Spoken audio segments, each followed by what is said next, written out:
Assalamualaikum warahmatullahi wabarakatuh dan salam sejahtera.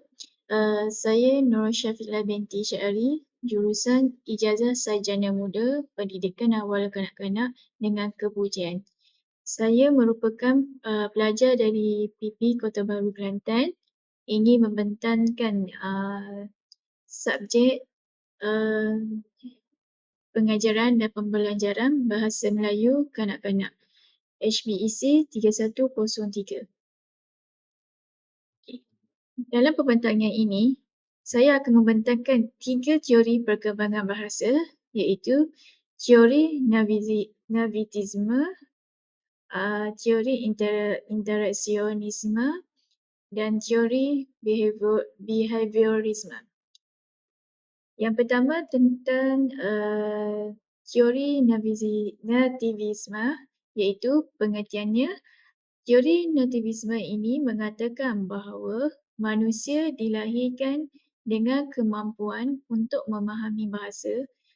Kemampuan ini dipercayai ada dalam gen manusia dan tidak dapat diajarkan atau diperoleh dengan belajar saja. Teori nativisme adalah setiap anak-anak sudah memiliki bakat sejak ia dilahirkan. Setiap kanak-kanak dilahirkan mempunyai keupayaan berbahasa secara semula jadi yang dikenali sebagai LAD iaitu Language Acquisition Device atau bahagian dalam otak yang memudahkan penguasaan bahasa. Okay. Menurut teori Nativisme juga, teori ini pertama kali dikemukakan oleh seorang ahli bahasa dan filosof asal Skotlandia iaitu Noam Chomsky pada tahun 1959.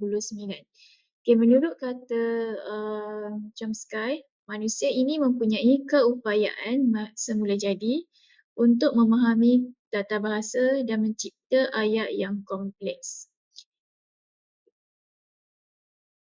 Dalam teori Nativisme ini ada kelebihan dan kekurangan juga. Antara kelebihan ialah saya terbahagi kepada 3 iaitu yang pertama keupayaan untuk memahami bahasa wujud sejak lahir. Yang kedua, teori nativisme menggunakan pendekatan top-down. Yang ketiga, teori nativisme menyokong pemikiran kritis. Antara kekurangannya juga terbahagi pada 3 iaitu teori nativisme tidak mengambil kira faktor persekitaran. Yang kedua, teori nativisme tidak mengiktiraf peranan pengalaman. Dan yang ketiga, teori nativisme tidak menjelaskan variasi bahasa. Yang seterusnya adalah faktor perkembangan manusia. Teori nativisme terbahagi juga kepada 3 iaitu faktor genetik, faktor keupayaan dan faktor pertumbuhan kanak-kanak. Okay, faktor genetik dari kedua ibu bapa yang mendorong seseorang bakat itu muncul daripada manusia. Contohnya, jika kedua-dua ibu bapa kanak-kanak itu adalah penyanyi, maka kanak-kanak itu mempunyai peratusan besar bakat semula jadi sebagai penyanyi. Yang kedua, faktor keupayaan anak. Faktor keupayaan anak ini ia merupakan faktor yang menjadikan kanak-kanak mengetahui tentang potensi yang terdapat dalam dirinya. Faktor ini menjelaskan kanak-kanak dapat mengembangkan potensi yang ada pada diri mereka. Contohnya, wujudnya aktiviti kurikulum di sekolah yang menggalakkan setiap kanak-kanak mengembangkan potensi dalam dirinya mengikut bakat dan minatnya. Yang ketiga, iaitu faktor pertumbuhan kanak-kanak. Faktor pertumbuhan kanak-kanak, faktor yang mendorong kanak-kanak untuk mencukir bakat dan minat mereka dalam setiap tumbesaran dan perkembangan semula jadi. Jika tumbesaran kanak-kanak itu normal, maka dia akan bertenaga, aktif dan responsif terhadap kebolehannya. Sebaliknya, jika pertumbesaran kanak-kanak tidak normal, Kanak-kanak itu tidak dapat mengenali bakat dan kebolehannya. Yang seterusnya ialah teori yang kedua iaitu teori interasionisme. Teori interasionisme ini melihat kepada pembelajaran bahasa sebagai alat interaksi dan proses ini melibatkan aspek mental dan linguistik. Teori ini menekankan betapa dalam sesuatu pembelajaran itu. Yang seterusnya iaitu apa maksud teori interasionisme simbolik. Teori interaksi simbolik ialah teori yang menganggap bahawa manusia membentuk makna melalui proses komunikasi. Teori interaksi simbolik memfokuskan kepada kepentingan konsep kendiri dan persepsi yang dimiliki individu berdasarkan interaksi dengan individu lain. Perspektif intervensionisme dalam pendidikan terbahagi kepada empat, iaitu pertama, teori intervensionisme iaitu George Herbert Mead merupakan pengkajian sosiologi yang bersifat mikro. Yang kedua, teori ini mengkaji bagaimana seseorang menginterpretasikan dan bertindak menurut kemahuan masing-masing dalam masyarakat. Yang ketiga, dari aspek pendidikan, intervensionisme berfokus kepada meneliti makna-makna yang dibentuk oleh individu yang terlibat, terutamanya guru dan murid. Yang keempat iaitu hukuman timbal balik antara guru dan murid harus menunjukkan adanya hubungan edukatif di mana interaksi itu harus diarahkan pada suatu tujuan tertentu yang bersifat mendidik. Okey, yang seterusnya adalah menurut Herbert Bluner, terdapat 3 andaian dari teori ini, iaitu yang pertama, manusia bertindak berdasarkan makna yang diberikan orang lain kepada mereka. Yang kedua, makna diciptakan dalam interaksi antara mereka. Dan yang ketiga adalah makna diubah suai melalui tafsiran.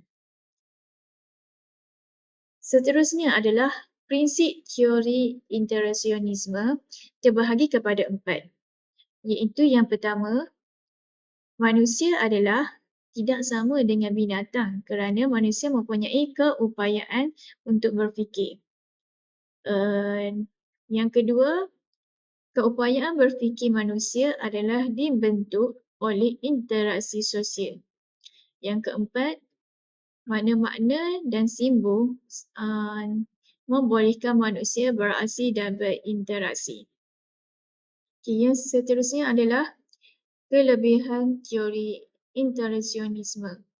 Terbahagi juga kepada 4, iaitu yang pertama, kelebihannya merupakan interaksi sosial harian, iaitu manusia saling berinteraksi dalam suasana dan situasi harian dan memanfaatkan hubungan sosial mereka. Yang kedua iaitu individu berada dalam kelompok kecil dan bagaimana ia bertindak. Individu berinteraksi dengan individu yang lain untuk mencapai motif sesuatu tujuan atau matlamat. Yang ketiga, banyak menggunakan simbol seperti warna, lampu, isyarat, gerak-geri, lambang dan sebagainya dalam mencipta hubungan sosial.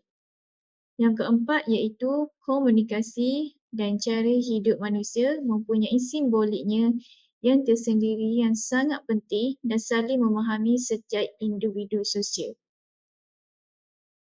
Seterusnya adalah kepentingan interaksi pendidikan terbahagi kepada 6, iaitu yang pertama, proses utama bagi guru menyampaikan ilmu pengetahuan. Yang kedua, guru melaksanakan rancangan mengajarnya mengikut objektif pelajaran yang ditentukan.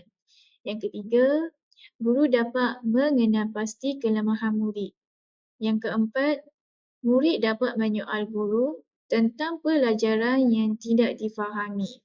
Yang kelima, murid berpeluang untuk mengemukakan pendapat masing-masing.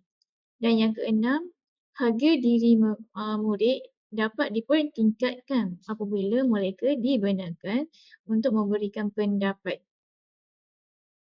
Seterusnya, makna-makna simbolik diperoleh daripada bentuk-bentuk tertentu seperti terbagi kepada empat, iaitu perkataan, bahasa, perlakuan, objek.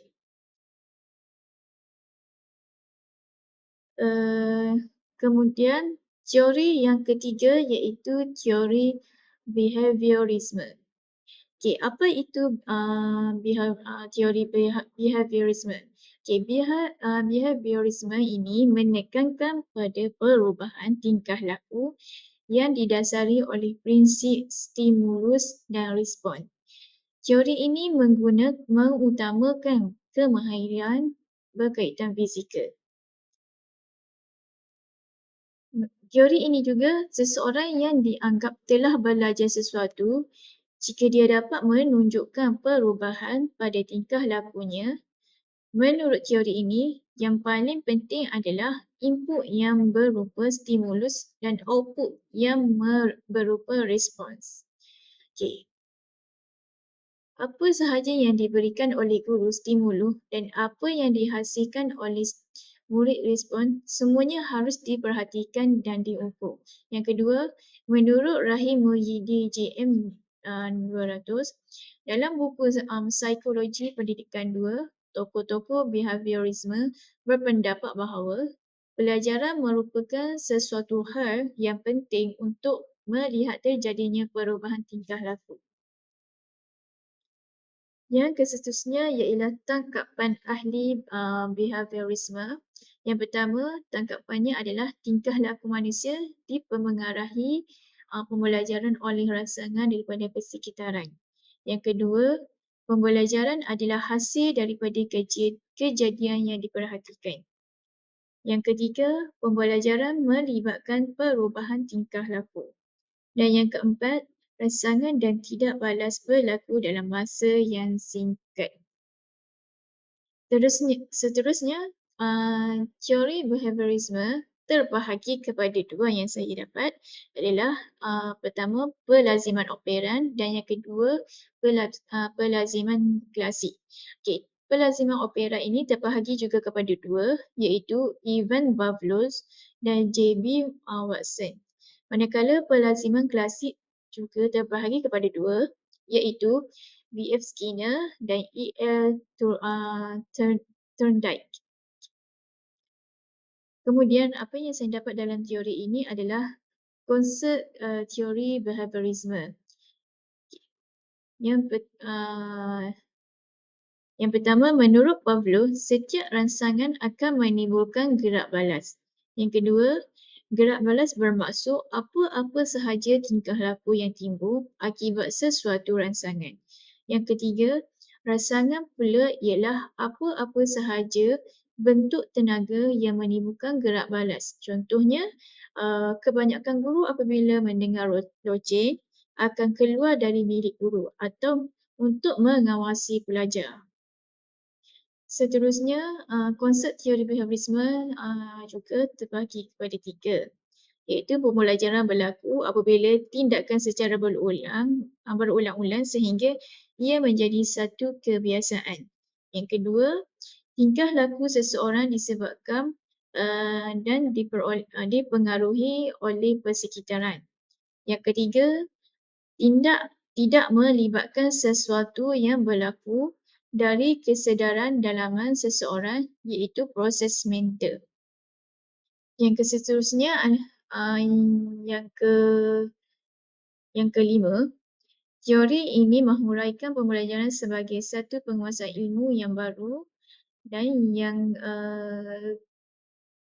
keempat dan yang kelima, teori ini berdasarkan pemerhatian yang dilakukan secara objektif ke atas pembelajaran pada manusia dan juga haiwan. Itu sahaja pada pembentangan saya hari ini, iaitu berkaitan HBEC 3103 pada hari ini. Terima kasih kepada Lecturer saya yang menonton video ini. Assalamualaikum.